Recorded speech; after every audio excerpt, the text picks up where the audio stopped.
ever had like one of those really nasty infections, the kind that just completely knocks you down, sends you straight to the hospital. Yeah. Turns out those severe infections, way more common than you might think. Yeah. And doctors, they're always on the lookout for better ways to fight them. Absolutely. Yeah. When we talk about those severe infections, we're talking about infections that overwhelm the body's defenses. And that's really where medications like corticosteroids often come into play. Corticosteroids. Yeah. Those are like the big guns, right? Yeah. We're not talking about just like a little over-the-counter. It's not your hydrocortisone cream. Exactly. Right. We're talking about really powerful anti-inflammatories that we use in very select cases. And we actually have like a paper. That's going to help us do a deep dive into the latest guidelines on using these for some serious infections. Absolutely. Sepsis, ARDS, severe pneumonia, those kinds of things. You've got it. This paper is going to give us updated guidance. 2017 was the last time these were addressed in any meaningful way. And we're going to focus on those because they're very common. And thankfully, there's been a lot of research that's been done to give us better guidance. So we've got some fresh data. Fresh data, new guidelines. That just break down, which is really cool. Yes. Now, I do want to start with sepsis. Okay. Because I think most people listening, if they've heard of any of these, that's the one that's like, oh, sepsis, that's scary. Absolutely. Sepsis is scary, and for good reason. Sepsis represents your body's response to an overwhelming infection. So think about it as your immune system, which is normally there to protect you, is kind of going into overdrive. Oh, it's like your body's defenses are almost attacking a little too aggressively. That's a great way to put it. It's an overblown immune response to infection. It's almost like an overreaction. It is an overreaction that can actually sometimes be more harmful than the initial insult. And I imagine that when sepsis gets really bad, that's when we start talking about septic shock. Yeah, that's right. So septic shock is basically sepsis, where you have a very severe drop in blood pressure. So it's kind of like sepsis on steroids, no pun intended, given that this is about corticosteroids. Of course, But I think one of the things this paper is showing is that corticosteroids might actually help people with septic shock survive. So you're right. The paper suggests that giving corticosteroids in septic shock may improve survival, but, and this is a big, but the certainty of that evidence is low. Low certainty. Yes. Okay, so what you're saying is there's hope. There is hope. But we need to be really careful about how we're using these medications. Right. Absolutely. And the reason the certainty is low is because the studies that they looked at used a variety of different types of steroids, different doses, different durations. Yeah. It makes it difficult to come up with a really firm recommendation. It makes it hard to study. It does. And I imagine it also makes it kind of hard for doctors to figure out. Right. How to apply it. What do I do with this information? Right. So what does this paper recommend when it comes to septic shock and corticosteroids? Well, despite the uncertainty, they suggest considering low-dose corticosteroids for patients with septic shock. However, high dose for a short period of time, no go. Too risky? Too risky. Okay. Because think about it. If you give a short burst of a high dose, you might think you're getting on top of the problem. But in a patient who's already critically ill, it may actually lead to more harm. Slow and slow. Slow and slow is the way to go. When we're talking about septic shock. That's right. Okay. Now, what about just sepsis in general? Yeah. Not necessarily with shock. Yeah.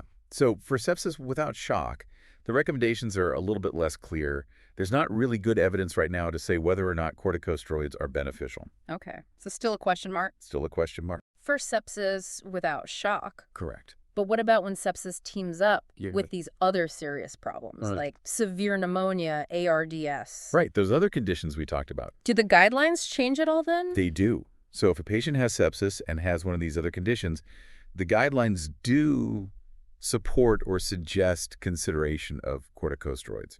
So it sounds like sepsis can be a real roller coaster for doctors to manage. For sure. A lot to think about. Absolutely. We've got to talk about ARDS a little bit because that one I think is really scary for people when they hear about it. It is. And it should be. When we talk about ARDS, we're talking about essentially lung failure. Yeah. Where the lungs fill with fluid and it makes it very difficult to breathe. Imagine breathing through a straw that's been pinched almost completely closed. And that's what it feels like. That Sends chills down my spine. It's a scary thing. Just hearing that. Yeah. So in those really dire situations, are steroids still something They are. that's considered? Yeah, they are. And this paper suggests using corticosteroids for patients with ARDS. But again, like we saw with sepsis, it's not a slam dunk yes or no. It's a conditional recommendation based on moderate certainty evidence. Additional. Yes. Moderate certainty. That's right. So there are still some unknowns. There are still some unknowns, but there are some things that we have learned. For example, this recommendation comes from studies that included patients with ARDS, both with and without COVID-19. Okay. And there was no difference Interesting. in the results between the groups. So COVID or no COVID? It doesn't seem to matter. Doesn't change. The recommendations are the same. How they're treated when it comes to that. You got it. Got it. Okay. But, importantly, more research is needed, particularly on the long-term effects. Yeah, because we don't want to trade a short-term gain for a long-term problem. Small problem. Exactly. Right. And the other thing to note is that the studies that looked at longer courses of steroids, which seemed to be better, were small. Okay. So again, more research is needed. So again, weighing the benefits. Weighing the benefits and the risks. Against the unknowns. Always. And this paper is really showing me how much goes into making these decisions. It's complex. Yeah. It's not as simple as this for that. Right, right. It's nuanced. A lot more to think about. Absolutely. Well, and I imagine that's why these guidelines are constantly being updated. Because we're learning more. Yeah. All the time. Because medical knowledge is constantly evolving. It's always evolving. Always changing. Okay, well, let's move on to our last condition here, which is pneumonia. Okay. I have to admit, when I think of pneumonia, I always think of it as like the cough and cold kind of situation. Sure. Not necessarily something that's going to land you in the hospital. But we're talking about severe pneumonia. Yeah, right. Not your grandma's winter bug. Exactly. We're talking about serious stuff. Yes. And with pneumonia, this is interesting because the paper actually gives a strong recommendation to use steroids for severe pneumonia. That's right. But for less severe cases. It's up in the air? It's still up in the air. Still not clear. So that seems a little counterintuitive, right? Yeah. Like You'd think if it works for severe, it'd work for less severe. Right. So this actually came from a very large study that was recently reported called the KP-COD trial. And this is a trial that specifically looked at patients who are hospitalized with community-acquired pneumonia.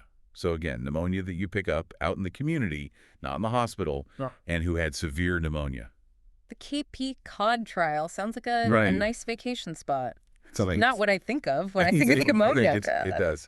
But very interesting study that really kind of tipped the scales in favor of using steroids in this population. So Cape Cod really made a difference. It did. It provided a lot of good evidence to support the use of steroids in these very specific patients. Now, how do doctors determine? That's a great question. How severe? Because not everybody needs to get steroids. And there are some downsides to steroids, which we'll talk about. Sure. But there are a number of things that we can look at. For example, we can look at things like oxygen levels. So how well you're breathing. How well you're breathing. We can look at a chest x-ray. We could even look at things like mental status. Believe it or not, when people get severe infections, sometimes they can't think straight. So all these things go into what we call an assessment of how sick the patient is. And that can help guide our decision as to whether or not steroids are appropriate. Okay, so you don't want to just be throwing these gems around. That's right, because there are potential downsides to using steroids. Okay, so let's talk about that a little bit. Okay. What are some of the downsides? So with any medication, and particularly with powerful medications like corticosteroids, there are always potential side effects. Okay, give it to me straight. Okay. What are the risks? So one of the things that we worry about with steroids is high blood sugars. Okay. Steroids can actually make it harder for your body to regulate its blood sugar levels. And this can be a problem for anyone, but particularly for people with diabetes. The sugar levels need to be monitored very closely. Definitely something to keep an eye on. Absolutely. Yeah. The other thing that we worry about is their risk of secondary infections. Secondary infections, meaning what exactly? So remember how we said that corticosteroids suppress the immune system? Yes. Well, when you suppress the immune system, you're more vulnerable to other infections. Oh, so while you're fighting one thing off something else, your defenses are down. Can creep in. you are more susceptible. That's exactly right. So it's really like walking a tightrope. Some of these. It's all about that risk-benefit ratio, right? What are the potential benefits and what are the potential harms, and how do we balance those for each individual patient? And I imagine that's why having these guidelines that are constantly being updated Critically important. with the latest research is so important. Absolutely. It's a tough call sometimes, isn't it? It is. It is. It's not easy. And again, that's why having these guidelines to at least give us some direction is really helpful. It gives you a starting point, at least. It does. It gives a framework for thinking about it. Yeah, absolutely. Well, I'm really glad we had a chance to dig into this. It's been super eye-opening. I feel like I learned a lot, and hopefully our listeners did too. As do I. Always fun chatting about this stuff. Always a good time. Well, for those of you tuning in, thanks for joining us for another deep dive. Be sure to check back in for our next episode where we'll be tackling a whole new medical mystery. Until then, stay curious. It really makes you realize just how much goes into every medical decision. It really does. It's not always so clear-cut. Not at all. No simple answers. But it is reassuring to know that these guidelines are out there. Yeah. And that they're based on the latest and greatest research. Absolutely. Always evolving. Yeah. And speaking of research, Yes. there's one more interesting thing I wanted to touch on before we wrap up. Sure. So far, we've mainly been talking about these physical benefits of using corticosteroids. Right, like survival rates in sepsis. Exactly. Like, can they improve lung function in ARDS? Can they clear up that severe pneumonia faster? Right. But it seems like there might be more to the story. Well, you're right. Traditionally, when we think about these things, we do often focus on those hard outcomes. Yeah. Mortality, length of stay, those kinds of things. Right. But this paper brings up a really interesting point, which is, what about the mental and emotional toll that these illnesses take? I hadn't even considered that. Yeah. Could corticosteroids actually play a role there, too? Because, I mean, we're talking about serious stuff. Oh, absolutely. It's scary to go through. Of course. It impacts every aspect of your life. Exactly. So it's not just your body that's affected. Right. It's your mind, too. Your whole well-being. And, we're just starting to understand how these things all fit together. So are you saying there's a chance that these medications potentially could help with things like anxiety and depression? It's possible. Or even things like, post-ICU delirium, which is something that we see. Post-ICU delirium. Yeah, it's a big problem.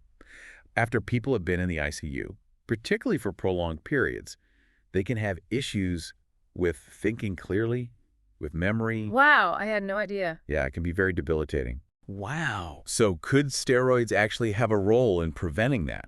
So not just surviving these illnesses, but like thriving afterwards. Exactly. Improving quality of life. Wow. It's a whole other avenue. That is fascinating. Isn't it? It really is. A lot more to learn, for sure. Well, I'm adding corticosteroids and mental health. It's a good one. To my list of future deep dives because that is super interesting. There's a lot to unpack there. For sure.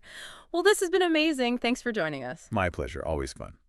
For another deep dive, everyone, be sure to tune in next time when we'll be tackling a whole new medical mystery. Until then, stay curious.